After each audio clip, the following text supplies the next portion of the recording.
पहला कदम जो है आपको एहसास करा देता है आपके जीवन की अस्त व्यस्तताओं का और नशे के साथ बिताए गए समय का।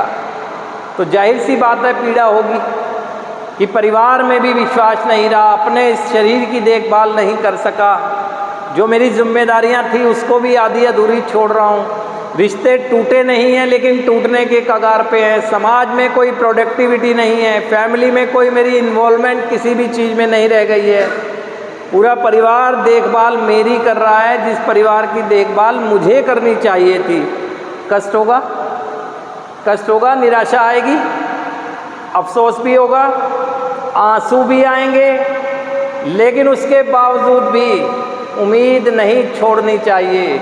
उम्मीद, क्योंकि उसके बाद ही दूसरा कदम आता है जो मेरे अंदर विश्वास जगा जाता है कि इतना कुछ अगर मैं एहसास कर पा रहा हूँ अंदर से,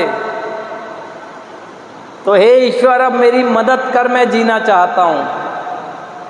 ईश्वर की एंट्री दूसरे कदम में हो जाती है, अपनी समझ का ईश्वर। कोई बैरियर नहीं है, कोई बैन नहीं है, विकल्प ही विकल्प है। आपके विश्वास का स्वरूप तय करता है कि कौन होगी आपकी हायर पावर। विश्वास आता है दूसरे कदम में। जब जिंदगी सुधार की बात आप कर रहे हैं तो आपको समझ आता है कि ये जीवन का सत्यानाश मेरे कर्मों की वजह से और मेरे सोच की वजह से हुआ है। ये तीसरा कदम बताता है, मुझे समझाता है कि जन्म तो एक अवसर है जीवन जीने के लिए जो मैंने नहीं जिया। जन्म जीवन नहीं है, जन्म तो एक अवसर है जीवन जीने के लिए।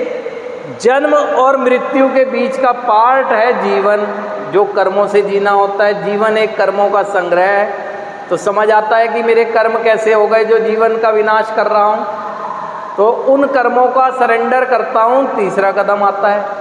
आपको डे बाय डे जैसे जैसे बढ़ते जाते हो आगे, आपको रिलीफ मिलने लगता है, समझ आने लगता है कि ज़िंदगी जीने की चाहत होने के बाद भी मैं जीवन क्यों नहीं जी पा रहा था।